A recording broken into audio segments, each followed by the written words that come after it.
Muy, pero que muy buenas tardes. Arrancamos una nueva semana y en esta tarde de lunes nos trasladamos hasta Zamora porque este fin de semana cerca de 3.000 personas se concentraban ayer para pedir un cambio en la ley del menor. Estaban convocados por la familia de Leticia Rosino, la joven asesinada a principios del mes en Castro Gonzalo, a manos presuntamente de un chico de 16 años. La manifestación ha sido un recuerdo a su memoria, pero sobre todo una reivindicación para que la ley fije penas más duras cuando se cometan delitos de sangre, aunque los autores sean menores de edad. Y de Zamora nos vamos hasta Salamanca. Del siglo XIII a la guerra civil sin salir de nuestra comunidad, porque Amenábar vuelve a rodar en español por primera vez desde mar adentro y lo hace en la ciudad del Tormes. Mientras dure la guerra es el nombre de un proyecto del que se sabe que la figura de Unamuno, encarnada por Carra Errejalde, tendrá un gran peso.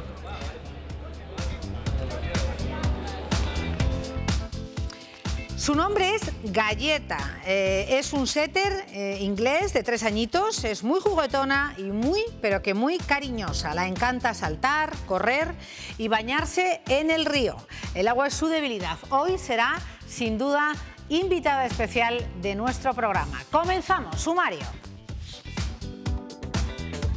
Tejidos de ensueño, diseños únicos y una trayectoria profesional en la moda que cumple 2 décadas. Esta tarde en nuestro programa hablamos con Manu Sánchez, un diseñador de alta costura que celebra 20 años de trabajo entre ropa para eventos que no nos dejarán indiferentes.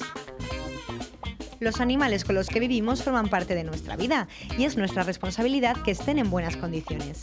Hoy en Vamos a ver hablamos concretamente de un problema que puede afectar a los perros, la procesionaria del pino.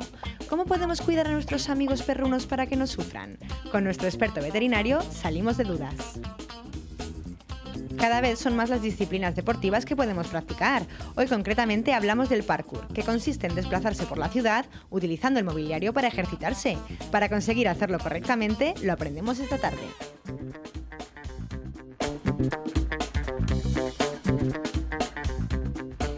Pues les decíamos, casi 3.000 personas se concentraban ayer en Zamora. Tenemos al otro lado del teléfono a Santiago Andrés. Muy buenas tardes, señor Andrés. Hola, buenas tardes. El tío de la joven asesinada en Castro Gonzalo, que amablemente hoy nos atiende y que lo hizo también de forma presencial la pasada semana. Así que bienvenido de nuevo. Les decíamos a los telespectadores, señor Andrés, que cerca de 3.000 personas se concentraban en Zamora para pedir un cambio en la ley del menor. Estaban sin duda convocados por ustedes, por la familia, para, bueno, reivindicar la memoria de su sobrina, pero sin duda también para pedir lo que aquí manifestaron, también en directo, que la ley del menor endureciera sus penas cuando se tratara de delitos de sangre, aunque los que tuvieran la autoría fueran menores. Correcto, porque el problema que entendemos es que la ley actualmente no distingue sino por edad simplemente, no por la gravedad de los hechos. Y lo que nosotros pedimos es que se tenga en cuenta la gravedad de los hechos, claro, para poder es que tengo un retorno raro ahí. Sí, ¿se está escuchando a la vez que habla conmigo, tal vez? Sí, efectivamente. Sí. Bueno, vamos a ver si los compañeros pueden solucionarlo, sí. Decía que, por ejemplo, por poner un símil, ¿no? El cáncer. Sí. Tenemos un cáncer y puede estar en personas mayores o en niños. La medicina no distingue entre niños y mayores, distingue el cáncer. Es decir, el cáncer es lo que se ataca, indistintamente si es un niño o no es un niño. Y en este caso es exactamente igual. Estamos hablando, en este caso concreto, y en todo este tipo de casos, de un asesino. Entonces lo que hay que tratar es al asesino. No si es niño o es mayor, sino el hecho concreto que es asesino. ¿No? Y eso es lo que, de alguna manera, entendemos que la ley en estos momentos no es correcta. Es laxa para ese tipo de delitos si se trata de menores. Exacto. la capital zamorana, en el día de ayer se concentraron miles de personas y nos gustaría saber cuál era el sentir de todos los que allí se concentraban. Primero que nada, la verdad es que 3.000 personas igual no parecen muchas, pero si estuviéramos hablando de un Madrid o un Barcelona, pero en esta zona tan deprimida como es Castilla y León y la zona de Zamora especialmente, reunir a 3.000 personas es realmente todo un hito, y realmente es porque el tema que nos ocupa a la población le está preocupando y mucho. Por eso nos acompañaron con un silencio impresionante, con un dolor que se notaba por doquier. Y además de todas las edades, vemos y además, familias, efectivamente, desde niños, familias enteras, no había distinción ninguna, porque efectivamente el problema es lo que quiero que los políticos se enteren de una vez y vean que es un clamor popular el problema, y que efectivamente va en aumento, porque no es algo casual que en un momento dado sucede, sino que está continuamente sucediendo y hay que poner remedio ya. Ese es el problema, y eso es lo que creo que ayer esas más de 3.000 personas que acudieron silenciosamente a esta manifestación demostraban efectivamente este sentir. Bueno, pues agradecemos una vez más que haya comparecido telefónicamente en esta ocasión, hablando desde el corazón y desde el corazón de esas casi 3.000 personas que ayer se concentraban en Zamora. Gracias, Santiago Andrés. Muchas gracias. Un abrazo muy fuerte, un abrazo muy fuerte. Me voy hacia el otro lado de nuestro plató, porque tenemos ya a nuestros siguientes invitados. Les vamos a hablar del empleo sin barreras, porque aún existen barreras en nuestro país, en nuestra comunidad, y vamos a hablar de datos. Antes de nada, voy a presentarles a nuestros invitados. Están con nosotros Francisco José Sardón, siempre llamo Francisco José Sardón, que es el presidente de Predif y de CERMI en Castilla y León. Bienvenido. Vamos a hablar de datos de empleo en Castilla y León, y junto a él, a este otro lado, están Pilar Cárdava, que es química, y Ana Fernández, que es profesora. Vamos a hablar de empleo para los que tienen una discapacidad. Vamos a hablar de porcentajes y vamos a también ahondar en cuáles son esos datos y esos porcentajes en Castilla y León. Me gustaría arrancar con el testimonio del presidente, del señor Sardón, y que nos hablara de... Yo tengo aquí datos de un 36%, un 40% menos de empleabilidad para las personas con discapacidad. Efectivamente, esos son los dramáticos datos que hay en el territorio nacional, en España. Ese 40% es una tasa de inactividad respecto a la tasa de actividad de las personas que no tienen algún tipo de discapacidad. Y eso prácticamente... Aquí, perdón, señor Sardón, entrarían todo tipo de discapacidades, sí, ¿no? Tanto físicas, sensoriales como intelectuales. Sí, sí. Para que nos hagamos una idea, pues esa tasa triplica la tasa de actividad que hay entre las personas que no tienen ninguna discapacidad.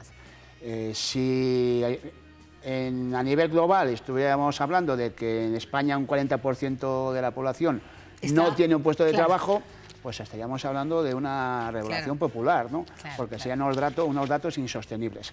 Bueno, esos datos insostenibles, que cuando hablamos de las personas que no tienen discapacidad, sería tremendo. Bueno, pues ese tremendismo, que es verdad que ocurre dentro de las personas con discapacidad. La tasa de no actividad es muy alta, es altísima, y tenemos que aplicar medidas para que todas esas personas que tienen algún tipo de discapacidad y que pueden y quieren trabajar, pues se puedan incorporar al mercado laboral. Claro. Bueno, pues con ese titular hablamos con dos testimonios, con una química, con una profesora, Ana, Pilar, que estáis trabajando. Bueno, tú ahora mismo estás trabajando. Estoy trabajando, estoy de baja, pero bueno, estoy en un pequeño impasse. En un impasse, pero bueno, tenéis un trabajo y claro, viendo los datos que aportaba el señor Sardón, Es que son tremendos. Es que si en España, efectivamente, el 40% de la población activa estuviera sin empleo, serían unos datos insostenibles. Son tremendos, es complicado y yo creo que más, yo te lo digo por mi experiencia, más complicado para personas con cualificación, porque al final sí que hay más oferta para personas con menos cualificación, pero... Es increíble, ¿eh? Sí, porque cuanta más cualificación tienes, más complicado Yo te cuento mi experiencia porque es lo que me he encontrado, ¿vale? A lo largo de los años sí que ha sido complicado. Ahora sí que estoy trabajando, estoy de profesora, también dando clases. ¿Tú eres química? Sí, estoy dando clases de física y química, la verdad que sí que estoy contenta, pero ha sido complicado porque en estos años la mayoría de trabajos que a lo mejor si aparecía algún trabajo era de algo que no estaba relacionado con lo mío y claro, también... Oye, y cuando llamáis a las puertas para pedir trabajo, ¿qué es lo que os dicen? A mí me gustaría conocer desde vuestra experiencia, Pilar. Yo. Sí, es Ana. Ana, perdona. Ana. Bueno, yo cuando terminé mis estudios, estudié educación especial o psicopedagogía, valoré qué salida laboral iba a poder tener y qué opción se planteaba como la más fácil posible. En la educación está claro, o vas por la vía privada concertada o la vía pública. Sí. Yo al final me decidí por esta segunda, que estudiara oposiciones para sacar la plaza. O sea, ¿sacaste tu plaza? Eso es, valoré qué posibilidades había por esos dos caminos y está claro que las dificultades que eran a priori mayores cuando tú te tienes que enfrentar a una entrevista de trabajo y bueno, tienen que decidir si te cogen o no, partiendo pues eso de una primera impresión, de estar hablando de tus capacidades, que eso, pues, tienes el currículum delante, te iguala a cualquier cursa persona, pero por otro lado están esas barreras que visualmente se ven y claro, que la persona que está delante decide o no si te quiere para el puesto. Entonces, pues yo que aposté por estudiar las oposiciones, que sacarme mi plaza para dar clase.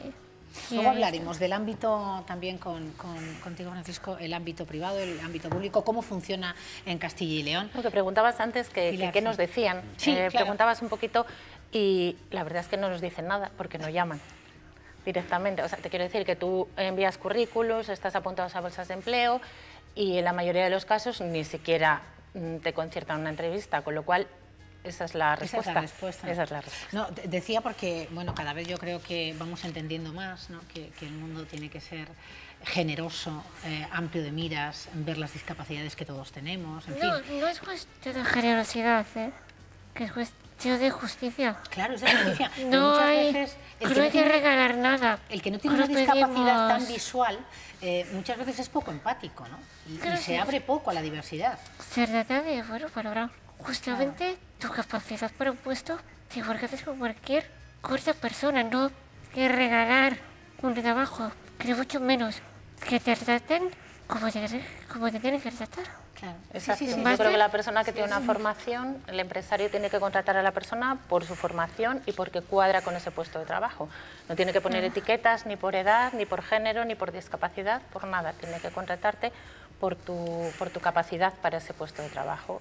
Y... Pero ya que es lista, vio el ámbito privado y el ámbito público, dijo, aquí aunque tengo que pasar el desierto, pero me aseguro esa justicia, ¿no? Que muchas veces desde el ámbito privado... Tampoco te aseguras, También es complejo por esa vía, Sí. Sí. ¿Tú has tenido que salvar también barreras en el ámbito público? Sí, sin duda. Yo, después de aprobar las oposiciones, tuve que enfrentarme a un tribunal de otro tipo, con un tribunal académico, sino que el que tiene que valorar si yo estaba capacitada para el puesto, al margen de nota, todo eso, sino que... ¿Y eso fue contigo solo? No, todo. Cualquier persona con discapacidad después tiene... Cualquier persona con discapacidad. A pesar de haber aprobado, etcétera. O sea, además de haber demostrado tus conocimientos de forma objetiva... Que esas personas me valoraban sin siquiera conocerme, que es algo que también es cuestionable. Solamente con un informe médico con tanto por ciento de discapacidad, es difícil de hacer esa valoración de forma objetiva y bueno, pues hubo dificultades. ¿Te sentiste humillada? ¿Te sentiste...? Pues sentí decepcionada porque yo que me había esforzado que igual que el resto de mis compañeros conseguí que una buena nota, conseguí la plaza, pero eso no era suficiente, al parecer. Pero bueno, por suerte que entre esas personas había alguien que sí me conocía, personalmente sabía que yo valía para ello y conseguí finalmente la plaza, pero no fue fácil.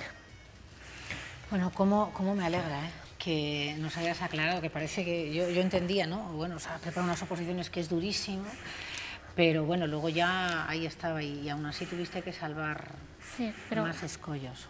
Qué duro, Francisco. Bueno, efectivamente no... No lo ponen fácil, ¿eh? En el mundo de la discapacidad nada es fácil, todos son barreras o hay demasiadas barreras aún para poder demostrar que tienes la misma capacidad que otra persona. Hay muchos condicionantes y muchos prejuicios en la sociedad todavía sobre la productividad, la eficacia, las capacidades de las personas con discapacidad. Hoy tenemos aquí dos testimonios que lo aclaran todo este tema, ¿no? Quiero decir, una persona que es licenciada en química, es una persona que ha sacado su título de educación especial y que están trabajando demostrando que tienen las mismas capacidades que cualquier otra persona y que cuando nos ponen en la misma línea de salida que una persona sin discapacidad, pues somos capaces de llegar al mismo tiempo a la meta, ¿no? El problema es que nos pongan en esa misma línea de salida, ¿no? En ese principio de igualdad de oportunidades, que es en definitiva lo que todos queremos y por lo que todos luchamos. No queremos que nos den más que nadie porque no lo necesitamos. Las personas con discapacidad actualmente, en el 2018, es el mejor momento de formación, el mejor momento en el que las personas con discapacidad están más preparadas, tanto académicamente como mentalmente, para incorporarse al mercado de trabajo. Y con mucha fuerza y con mucho coraje, ¿eh? Son muy valientes. Claro que sí. Y se trata de que tanto desde la administración pública como desde la empresa privada pues nos den las mismas oportunidades que al resto. Claro, por eso yo quería que abundáramos también en los datos de Castilla y León, porque ese 36-40% en el que nos manejamos a nivel nacional son datos muy recientes. En nuestra comunidad, en Castilla y León, se registraba una cifra récord de contratos a personas con discapacidad. Cuéntanos.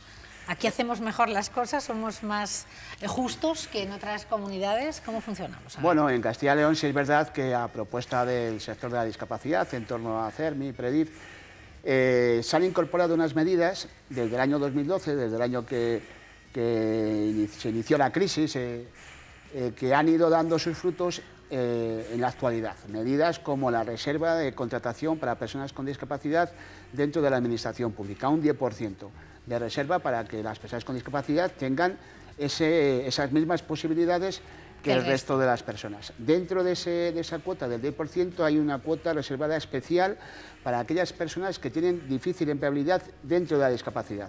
Que o sea, son dentro de las personas con discapacidad, las más... Sí, pues estamos hablando de personas con discapacidad intelectual, personas con discapacidad física por encima del 65%, en fin, no, dentro de lo que son las personas con discapacidad no todas tienen la misma dificultad, ¿no? Se han incorporado también medidas como la reserva de contratos públicos para centros especiales de empleo. Un 6,8% de los contratos públicos que hace la Administración están reservados para los centros especiales de empleo, que hoy por hoy son los que contratan y al 80% de las personas con discapacidad las contratan los centros especiales de empleo, con lo cual es muy importante aplicar medidas que permitan a los centros especiales de empleo seguir subsistiendo, seguir haciendo actividad y seguir generando empleo para las personas con discapacidad. Pero recientemente se han aplicado también las cláusulas sociales. En la nueva ley de contratos va a tener mucho peso a aquellas empresas que acrediten que han... Esto ya va dirigido a las empresas privadas, las empresas privadas, estamos hablando de la empresa privada. En la nueva ley de contratos, y esto lo lleva aplicando Castilla y León hace ya varios años, aquellas empresas que quieran licitar con la administración pública y acrediten que tienen contratadas personas con discapacidad o en riesgo de exclusión social. Navegantes. Empresas privadas. Pues van a tener una puntuación más positiva que aquellas que no acrediten esta tasa de contratación, con lo cual Bueno, se abre también... Son puntos, ¿no? Puntos, efectivamente. Todo lo que es la licenciación va por una serie de puntos. La propuesta económica en la licenciación va a tener su peso, pero la propuesta social ahora va a tener mayor peso que lo tenía antes, con lo cual se abre también un abanico de posibilidades para que las personas con discapacidad también puedan incorporarse a la empresa ordinaria, a la empresa privada, ¿no? ¿Nosotros en qué porcentaje nos movemos? Bueno, Castilla y León... ¿Estamos por debajo de ese...? Sí, Castilla y León está, gracias a estas medidas que se aplicaron desde 2012, pues estamos por debajo de esa tasa tremenda del 36%, que es la tasa nacional, ¿no? Aquí, en el año 2017, se llegó a esa cifra récord de contratación, también gracias a los itinerarios de empleo. Cerca de 18.000 personas desde el 2012 a la actualidad han encontrado un empleo gracias a todas estas vías, de personas con discapacidad o personas en riesgo de exclusión, y ahora mismo estamos pues 10 puntos por debajo en tasa de desactividad que el resto de España. No es que nos conformemos con eso. No, siguen siendo unas tasas... Pero está muy bien. Malas, ¿no? pero bueno, son unas tasas en todo caso esperanzadoras. Esperanzadoras. Estamos en el buen camino, significa. Es que ese es el mensaje que me gustaría también, a través de vuestro testimonio, del de Francisco Sardón, que a las personas que tengan discapacidad, sea del tipo que fuere, que tengan ese halo de esperanza, ¿no? En que pueden encontrar ese puesto de trabajo ansiado, porque funcionan las cosas y se aspira a que todos tengáis... Sí, porque yo creo que también hay que dar un mensaje positivo en todo lo que te contábamos Ana y yo, porque a lo largo de los años, yo sí que llevo bastantes años con la discapacidad, sí que se ha visto un avance, y era lo que decía Francisco, que vamos a ser optimistas, ¿vale? Que esto está mejorando. O sea, que esto está mejorando, que yo lo he vivido. Sí, que aunque haya muchas cortapisas, que seguimos y que damos el testimonio, pues eso, a los empresarios, que de verdad que esto merece la pena, o sea, que somos iguales que los demás, y que hemos vivido unas épocas muy malas, y que yo creo que aunque queda mucho por hacer, estamos en el buen camino. Y que las instituciones, los gobiernos regionales, locales, apoyen. Yo creo que es importantísimo, según ha relatado, ¿no? Porque si de motu propio se tienen suspicacias y se duda, bueno, cuando hay incentivos y cuando se demuestra que sois igual de efectivos que el resto, pues... Hombre, la administración pública no solo está para aplicar medidas, para regular, para crear normas, está también para ser ejemplar. Con lo cual, si las personas con discapacidad son productivas y efectivas en el ámbito de la administración pública, ¿por qué no lo van a ser en el ámbito de la administración privada? Ese es el mensaje también que queremos trasladar, claro. Que la administración pública contrata, y aquí tenemos a Ana, ha hecho su oposición y es una persona que está siendo válida, productiva y efectiva para la administración pública. Bueno, pues ese ejemplo tiene que valer para la empresa privada. Si vale para la administración pública, si si Ana es una excelente profesora, vocacional y que está en sus alumnos, y ahora te preguntaremos bueno, cuál es el día a día, ¿no? Y cuándo llegaste la primera vez y cuál es ese testimonio tuyo que hoy nos aportas, ¿por qué no vas a valer para la empresa privada? Es que es absurdo.